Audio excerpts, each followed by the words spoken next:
सबसे पहली बात तो एक जियोलॉजिकल मैप है। जियोलॉजिकल मैप में कई प्रकार के जियोलॉजिकल मैप होते हैं, उसमें से ये इंक्लाइंड जियोलॉजिकल मैप है। इंक्लाइंड जियोलॉजिकल मैप वे होते हैं जिसमें कंटूर्स लाइंस जो होती हैं वो बेड को या फिर कह सकते हैं बेडिंग प्लेन को कई जगह पर इंटरसेक्ट करती हैं। इंटरसेक्ट मतलब काटती हैं। तो यहाँ पर आप देख सकते हैं ये कंटूर्स लाइन, यदि 400 मीटर वाली कंटूर लाइन की बात करें तो ये कंटूर्स लाइन बेड एफ को भी काट रहा है, बेड ई को भी काट रहा है, बेड सी को भी काट रहा है और दो जगह तीन जगह काट रहा है। और जो बेड होता है, बेड कहने का मतलब ये होता है किसी भी रॉक का, यदि ऑर्गेनाइजेशन की बात किया जाए, किसी भी रॉक के ऑर्गेनाइजेशन को ही हम बेड कहते हैं। मतलब organisation of any type of rock is called bed. इसमें बेडिंग प्लेन भी आता है। जो bedding plane two consecutive rock के बीच में जो सेपरेशन होता है, टू कंसेक्यूटिव रॉक का बीच में मतलब क्या कहने का है, सपोज दैट कि हमने कोई बनाया, एक स्ट्रक्चर में बना रहा हूँ, सिंपली रफली स्ट्रक्चर है, ऐसे मैंने बना दिया। इसमें हमने कुछ रॉक की संरचना को दर्शा रहा हूँ।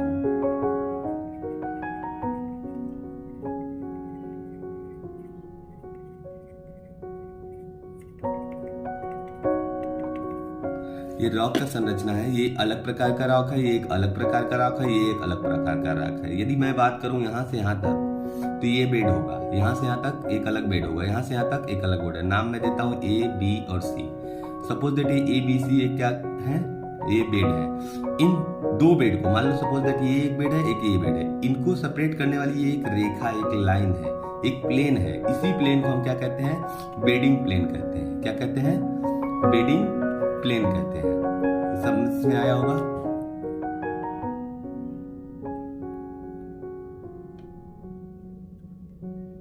तो ये जो जियोलॉजिकल इंक्लाइंड मैप है, इस मैप का यदि स्केल की मैं बात करूं जिसकी वजह से हम आरएफ फैक्टर निकालेंगे तो इसका 2.5 सेंटीमीटर, मतलब कि मैप का 2.5 सेंटीमीटर ग्राउंड के 1000 मीटर के इक्वल होता है। मैप का 2.5 सेंटीमीटर ग्राउंड के 1000 मीटर्स के इक्वल होता है। इसमें आप देख सकते हैं कि एक्स वाई एक तरह का नाम आया है, जो कि एक्स वाई लाइन को मिलाया गया है और ये एक तरह का हॉरिजॉन्टल लाइन है। ये बहुत ही इंपॉर्टेंट लाइन है जियोलॉजिकल इंक्लाइंड मैप का स्ट्रक्चर ड्रॉ करने के लिए। इसी की मदद से हम मैप का स्ट्रक्चर ड्रॉ कर सकते हैं, अदरवाइज ये पॉसिबल नहीं है कि हम पूरे स्ट्रक्चर को ड्रॉ कर पाए। तो आते हैं स्ट्रक्चर को ड्रॉ करते हैं, क्योंकि सबसे इंपॉर्टेंट और एग्जाम के लिए ये बहुत ही अति महत्वपूर्ण मतलब इंपॉर्टेंट हो जाएगा। तो जहां पर ये हॉरिजॉन्टल लाइन एक्स वाई है, यहीं से इसको मोड़ देंगे, मैप को ऐसे फोल्ड कर देंगे। मैप को देखना है, मैप हमेशा सीधा रहना चाहिए, जैसे कि मेरा एक्स इधर है और वाई इधर है।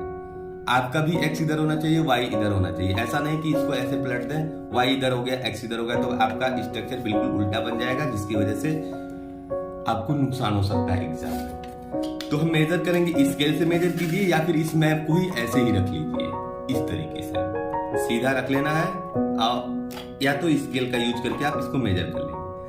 स्केल से यदि देखा जाए तो ये बिल्कुल 15 सेंटीमीटर के करीब, मतलब 15 सेंटीमीटर ही आ रहा है। तो अब हमें एक 15 सेंटीमीटर की लाइन ड्रॉ करेंगे। 15 सेंटीमीटर की एक लाइन ड्रॉ करते हैं। अब पेन पेंसिल किसी का यूज कर सकते हैं आप अपने सुविधा अनुसार।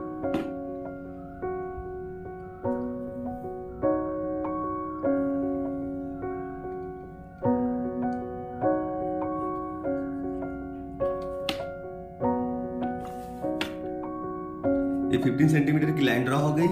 यहां पर हमने x लिख दिया, यहां पर हमने y लिख दिया। अब इसके बाद हम पहली बात तो इसका जो भी है स्केल है, स्केल को हम पहले वेरीफाई कर लेते हैं कि स्केल का आरएफ क्या आएगा। क्योंकि हमको पता है since 2.5 centimetre is equal to 1000 metre, ये क्या है, गिवन है, मैप में दे रखा है। तो हम ये लिख सकते हैं 1 centimetre, so 1 centimetre is equal to 1000 metre divided by 2.5। अगर इसको हम सॉल्व करते हैं फर्दर तो ये 250 मीटर्स आता है। It means 1 centimetre is equal to 250 metre. 250 metre further calculation करें यदि आरएफ के लिए, चूंकि आरएफ का दोनों यूनिट मतलब कि डिनोमिनेटर एंड डिनोमिनेटर दोनों सेम होने चाहिए, तो हम इसको भी सेंटीमीटर में कन्वर्ट कर लेते हैं। 1 centimetre is equal to 2500 centimetre हो जाएगा। ऐसा क्यों होगा? क्योंकि 1 metre is equal to 100 centimetre होता है, इसलिए हमने 250 में 100 का मल्टीप्लाई कर रखा है। अब यहां पर क्या निकल गया है? 2.5 centimetre is equal to 1000 metre scale के अनुसार निकला है, तो 1 centimetre is equal to 25,000 centimetre हो रहा है। इसका मतलब हम RF लिख सकते हैं, RF is equal to 1:25,000 centimetre. आपने सेंटीमीटर, क्योंकि RF की कोई यूनिट नहीं होती, इसलिए यूनिट लेस होता है, जिसकी वजह से हम यूनिट नहीं लिखेंगे, क्योंकि सेंटीमीटर सेंटीमीटर से कट जाएगा। क्योंकि एक RF एक तरह का रेशियो होता है, और रेशियो की कोई यूनिट नहीं होती है, रेशियो एक यूनिट लेस क्वांटिटी होता है।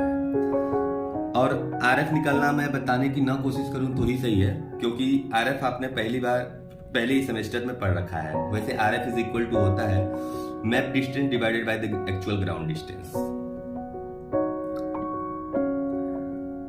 अब बात करें तो कंटूर्स के लाइन के बीच में यदि इंटरवल की बात करें, इंटरवल मतलब कि दो कंजिक्यूटिव के बीच का डिफरेंस क्या होता है, वही उस कंटूर लाइन के बीच की इंटरवल होता है। कहने का मतलब यह है, मैं यदि लिखूं interval between two consecutive contour is equal to क्या हो जाएगा? 100 मीटर हो जाएगा।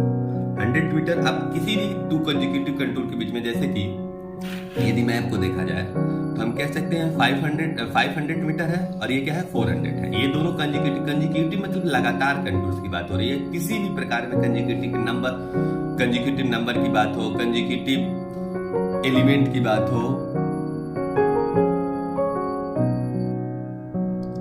तो interval between two consecutive contours क्या हो गया? 100 मीटर आ गया है। आप देख सकते हैं यहाँ 500 है और ये 400 है। कंजिक्यूटिव का मतलब होता है लगातार। यदि कंजिक्यूटिव नंबर की बात करो, मान लीजिए हम कंजिक्यूटिव नेचुरल नंबर की बात कर रहे हैं, तो 1 के बाद 2, ये 1 और 2 क्या है?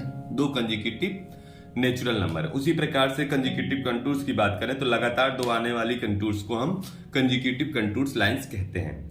यहाँ पर 500 वाला है 400, यदि 500 में से 400 को घटाएंगे तो 100 मीटर आ गया। हमने लिखा नहीं है कि 500 माइनस 400, 300 माइनस 200, 600 माइनस 500, मैंने डायरेक्ट लिख दिया है 100। ओके, तो इंटरवल्स के बीच में कितना आ गया? 100 मीटर्स आ गया। यदि हम बात करें, इसको हमको ड्रा नहीं करना है किस पर? मैप पर, इस स्ट्रक्चर पर ड्रा करना है जो अभी हमने बनाया हुआ है। ये लाइन, इस लाइन पर ड्रॉ करना है। वर्टिकल लाइन कंटूर्स को रिप्रेजेंट करेंगे। यहाँ पर वर्टिकल लाइंस मतलब यहाँ पर एक लाइन खींचेंगे, एक लाइन यहाँ पर करेंगे, तो वर्टिकल लाइंस होती हैं। तो कंटूर्स के बीच में डिफरेंस 100 मीटर का आ गया, क्योंकि हमको पता है कि 1 centimetre is equal to 2500 centimetre हो रहा है। तो 100 मीटर इज इक्वल टू कितना सेंटीमीटर हो जाएगा, ये कहने वाली बात है। तो 100 मीटर को हम क्या लिख सकते हैं?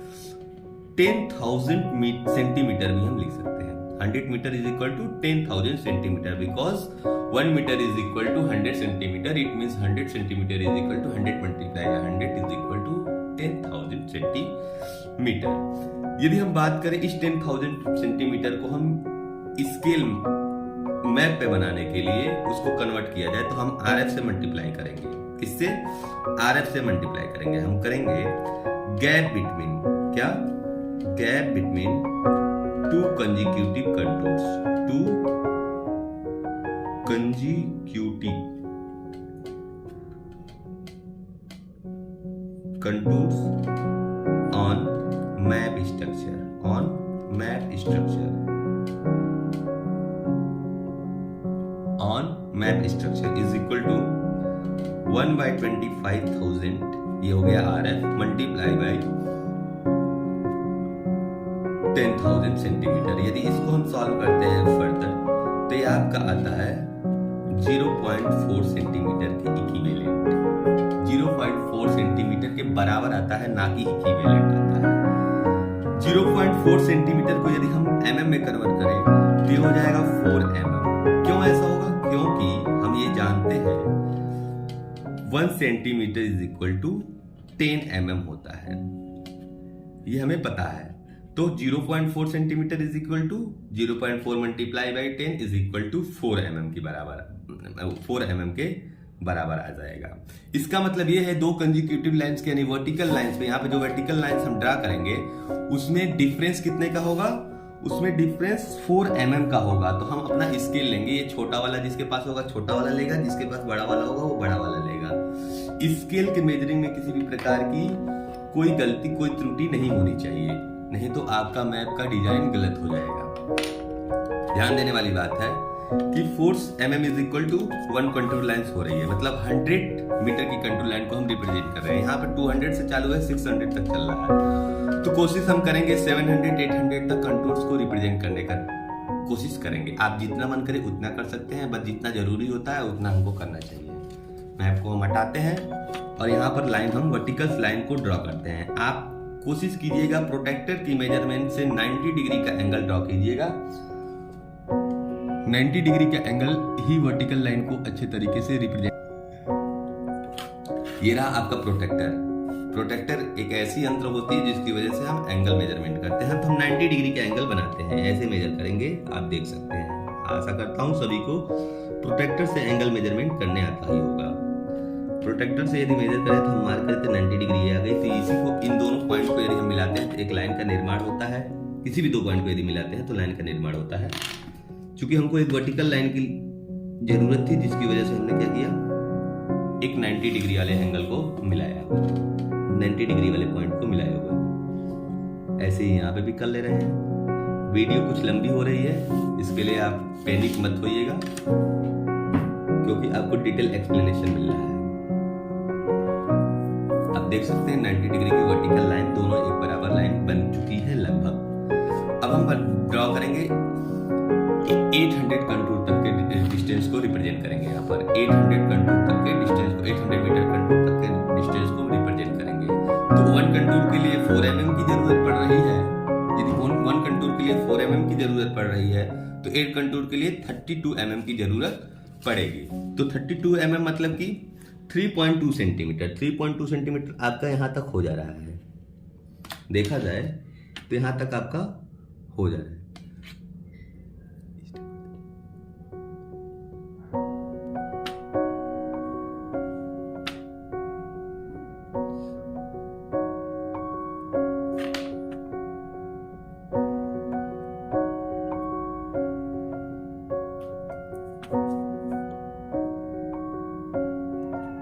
देख सकते हैं आपका रिप्रेजेंटेशन हो चुका है।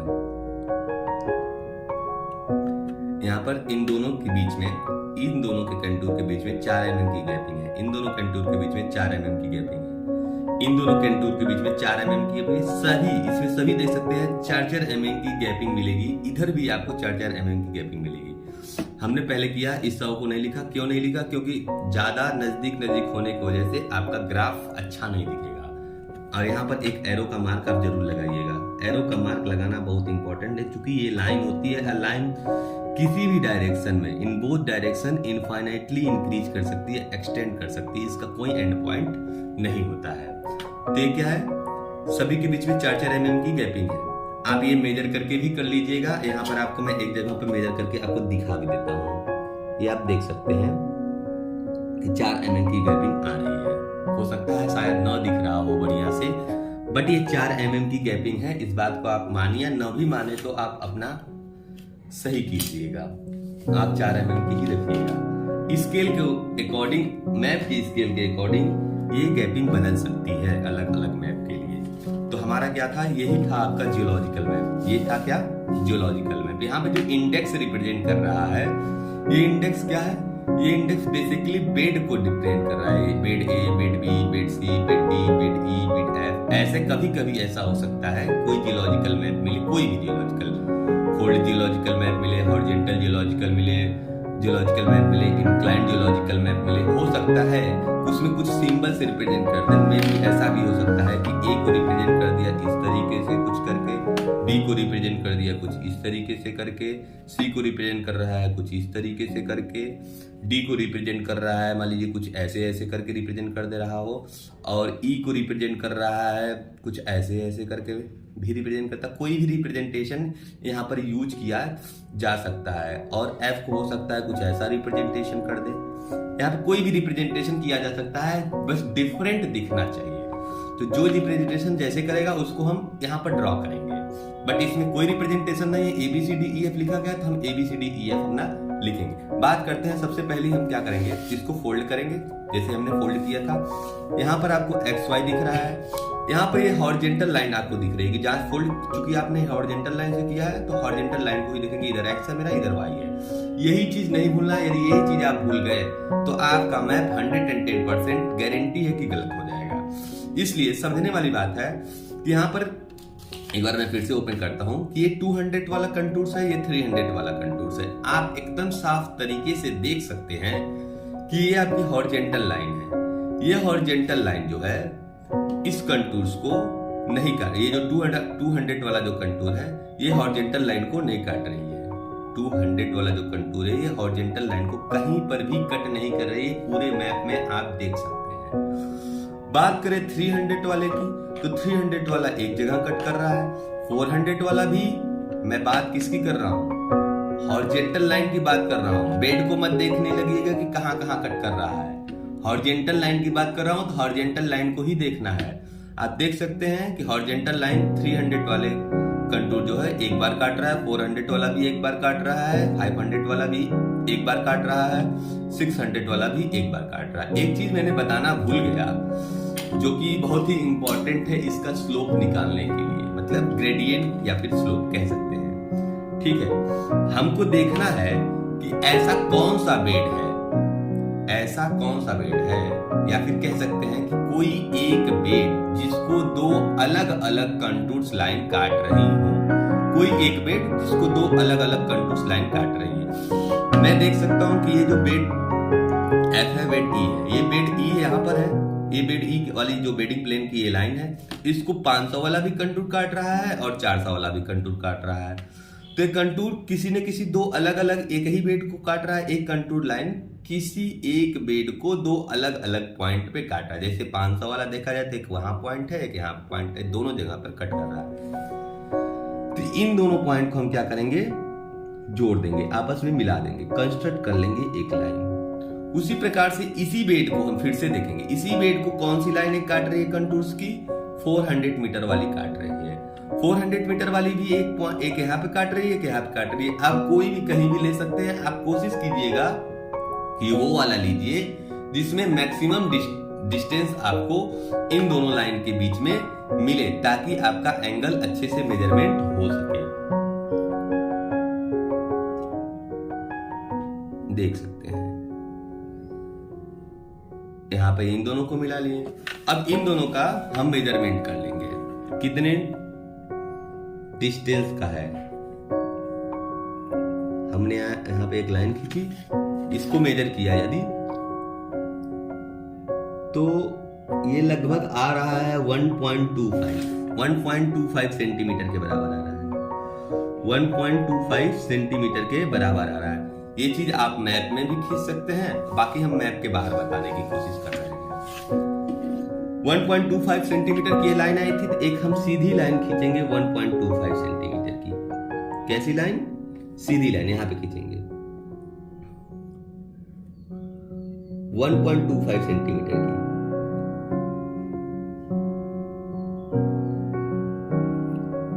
वन 1.25 सेंटीमीटर की ये सीधी लाइन आपकी खींची गई है। अब हम ये गैपिंग, जो कंटूर की गैपिंग कितनी थी, 4 mm की थी, 4 mm की एक वर्टिकल लाइन खींचेंगे, 4 mm की वर्टिकल लाइन खींचेंगे। ऐसा ही करेंगे, वर्टिकल लाइन मतलब क्या, 90 डिग्री मेजरमेंट आप कर लीजिएगा, ये खींच लेंगे।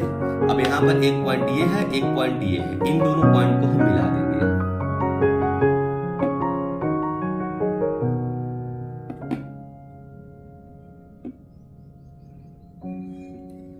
इन दोनों पॉइंट को मिलाएंगे तो हम ये वाला एंगल मेजरमेंट करेंगे। यही वाला एंगल क्या होगा, स्लोप होगा। किसका, बेड का। बेड का क्या होगा, स्लोप होगा। अब इस बेड के स्लोप को हम मेजरमेंट कर लेते हैं।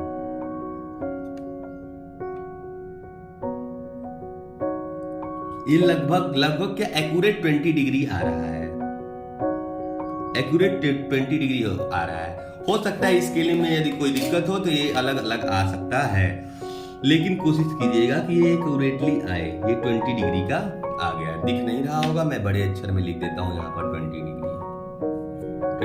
की स्लोप आ रही है। कभी कभी किसी किसी में 21 डिग्री का भी आ रहा है।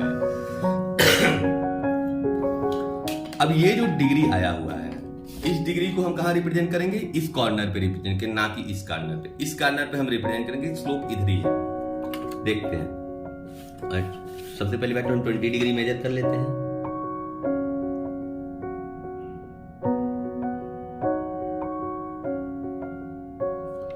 लीजिए 20 डिग्री आपका इधर आ गया। आशा करता हूं प्रोटेक्टर से आपको एंगल मेजरमेंट करने ही आता होगा, इसके बताने की जरूरत नहीं है।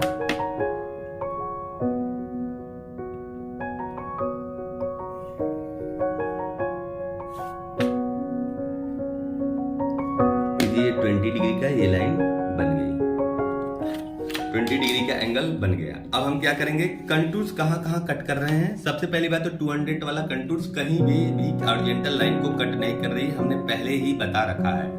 ये आपको 100 मीटर्स की दिख रही है, 200 की दिख रही है, 200 वाला कहीं भी कट नहीं कर रही है। 300 वाला कट कर रहा है, तो हम ले आकर के अपने इस मैप को 300 वाले पे रखेंगे। कहाँ पे रखेंगे? 300 वाले पे रखेंगे और चेक करेंगे कहाँ पर कट कर रहा है। तो ये रहा आपका 200 वाला, देख सकते हैं मैप में। ये आपको 200 वाली लाइन है, ये 300 वाली लाइन है, ये 400 वाली है, 500 वाली है, 600 वाली है। तो 300 वाली कहाँ कट कर रही है? यहाँ पे कट कर रही है, तो हम यहाँ पर एक पॉइंट कर देंगे। 300 वाली यहाँ कट कर रही है, यहाँ हमने एक पॉइंट कर दिया। इस पॉइंट को हम थोड़ा डार्क बना दे रहे हैं आपको सुटेबिलिटी के लिए। अब 400 वाला हम देखेंगे कहाँ कट कर रही है, फिर से हम वैसे ही इस मैप को रखेंगे। अब फिर देखेंगे 400 वाला कहाँ कट कर रही है, 400 वाला यहाँ पे कट कर रही है, तो यहाँ पे एक पॉइंट मारेंगे, इसको भी हम डार्क कर देंगे। फिर 500 वाला देखेंगे, 400 के बाद 500 वाला कहाँ कट कर रही है? 500 वाला आपका ये है कंटूर लाइंस, यहाँ पे कहीं कट कर रही है, इसको भी डार्क कर देंगे। फिर 600 वाला देखेंगे, 600 वाला कहाँ कट कर रही है? आप धीरे धीरे आएंगे तो यहाँ पे कट कर रही है, इसको भी डार्क कर देंगे। बढ़िया से देखना है कि कहाँ कहाँ कौन कौन सी लाइन कट कर रही है। आपको दिख रहा है कि इधर से जब हम इस तरफ बढ़ रहे हैं तो स्लोप क्या कर रहा है? ऊंची की तरफ जा रहा है, मतलब कंटूर्स ऊपर की तरफ जा रहा है। ये जो स्लोप है ऊपर की तरफ जा रहा है, इस तरफ से। लेफ्ट हैंड साइड से राइट हैंड साइड की तरफ जा रहे हैं तो ऊपर की तरफ जा रहा है, तो लेफ्ट हैंड साइड की तरफ नीचे की तरफ आएगा और राइट हैंड साइड की तरफ ऊपर की तरफ आएगा। तो ये 300 है, तो ये थोड़ा सा नीचे आकर के क्या आ जाएगा? 200 के आसपास में कहीं आकर के मिलेगा। और इस पॉइंट को हम क्या करेंगे? मिलाएंगे इस तरीके से। कुछ स्केल से मिलाने की जरूरत नहीं है, क्योंकि पहाड़ी इलाका स्केल के हिसाब से नहीं चलता है। लीजिए कुछ इस तरीके से मैप की डिजाइन होगी, सॉरी स्ट्रक्चर का डिजाइन होगा। मैप का डिजाइन नहीं, मैप का डिजाइन आपके हाथ में रहेगा। क्वेश्चन में आपको मैप दिया जाएगा, बाकी यही स्ट्रक्चर आपको ड्रा करके इसका इंटरप्रिटेशन लिखना है। ये बन गया आपका क्या? ये कंटूर्स का रिप्रेजेंटेशन है। ये आपको 300 वाला कंटूर्स है, ये आपका 400 वाला कंटूर्स है, ये आपका 500 वाला कंटूर्स है, ये आपका 600 वाला कंटूर्स है। 200 वाला कंटूर्स हॉरिजॉन्टल लाइंस को, हॉरिजॉन्टल लाइन मतलब ये जो हॉरिजॉन्टल लाइन एक्स वाई है, इसको कट नहीं कर रही है, इस वजह से इसका रिप्रेजेंटेशन नहीं हुआ। कंटूर्स का तो रिप्रेजेंटेशन हो चुका है, बाकी हम बेड का रिप्रेजेंटेशन कर रहे हैं। तो बेड को हम जो ये लाइन डार्क वाली बनाए थे ब्लैक कलर की, यहाँ पर हम रखेंगे इसको। कैसे? x को x वाले पे रख देंगे, y को y वाले पे रखेंगे। उसी प्रकार से यहाँ पे हम x को x वाले पे रख रहे थे, y को y वाले पे रख रहे थे। अब हम चेक करेंगे कि कहाँ पर हमारी बेड या बेड को रिप्रेजेंट कर रहे हैं, तो अब बेड देखेंगे कि कहाँ पर हमारा कट कर रहा है इस हॉरिजॉन्टल लाइन को। तो इस हॉरिजॉन्टल लाइन को यहाँ पे कट कर रहा है, तो एक यहाँ पॉइंट मारेंगे, एक यहाँ पे कट कर रहा है, यहाँ पे कर देंगे, यहाँ पे कट कर रहा है, यहाँ पे करेंगे, फिर यहाँ पर, फिर यहाँ पर। समझ में आई बात? दे लीजिए 6 बन गया ये भी। कैसे? एक बेड ये, दूसरा, तीसरा, चौथा, पांचवा, छठवां, मतलब कि ये ए है, ये बी है, ये सी है, ये डी है, ये ई है, ये एफ है। यहाँ पे हम लिख सकते हैं ए बी सी, पेन से लिखते हैं, थोड़ा देखिए अच्छे से। ए P C D E, ये रहा आपका F, ये सारा दिख गया। अब ऐसे दिखने से सब कुछ नहीं हो जाएगा। अब हम क्या करेंगे, ये जो एंगल दिख रहा है 20 डिग्री वाला, इसी के पैरेलल लाइन हम ऐसे लाइन ड्रॉ करेंगे। पैरेलल लाइन कैसे ड्रॉ होगा, क्योंकि हमको पता है ये एक तरह का ट्रांसवर्सल, ऐसे लाइन कोई बन रही है तो एक तरह का ट्रांसवर्सल की तरह वर्क करेगा।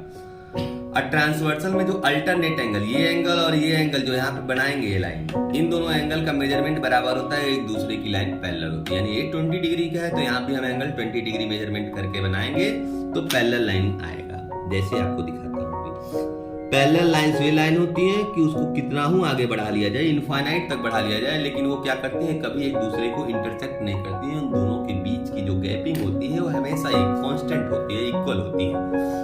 यदि शुरू में 5 मीटर है तो अगले 100 मीटर आने के बाद भी वो 5 मीटर की ही डिस्टेंस पे रहेगा। यदि मीट भी करनी रहेगी तो इनफाइनाइट पे जाकर के मीट करेगी, बट ऐसा कोई इनफाइनाइट पे देखने नहीं गया था कि मीट की थी कि नहीं।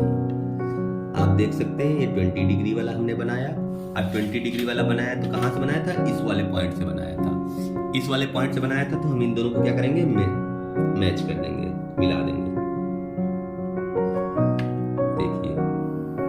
मिल गया, यहाँ तक है। अब इसके आगे हम डॉट डेट करेंगे, डार्क लाइन नहीं लेके जाएंगे, ये ध्यान दीजिएगा, क्योंकि आपका कंटूर यहीं तक है, इसके ऊपर तक नहीं है, तो ये लाइन यहीं तक रहेगी, इसके ऊपर नहीं जाएगा, इसके ऊपर इसका रिप्रेजेंट बेड यहीं तक रहेगा। कंटूर की जो ऊंचाई होती है वहीं तक तो बेड होता है, उसके ऊपर थोड़ी ना चला जाएगा, तो बेड यहीं तक रहेगा। बस हमने रिप्रेजेंटेशन कर दिया, करने की कोई आवश्यकता नहीं है। तो ये लाइन इसके पैरेलल आप देख सकते हैं। यदि इन दोनों का 90 डिग्री मेजरमेंट करके यदि आप डिस्टेंस मेजर करेंगे तो सेम आएगा। अब 90 डिग्री मेजरमेंट कर लीजिएगा आप, ये हम मेजरमेंट नहीं करने जा रहे हैं। फिर हम 20 डिग्री का एंगल हम यहां पर भी ड्रॉ करेंगे, ऐसे ही सब में करेंगे।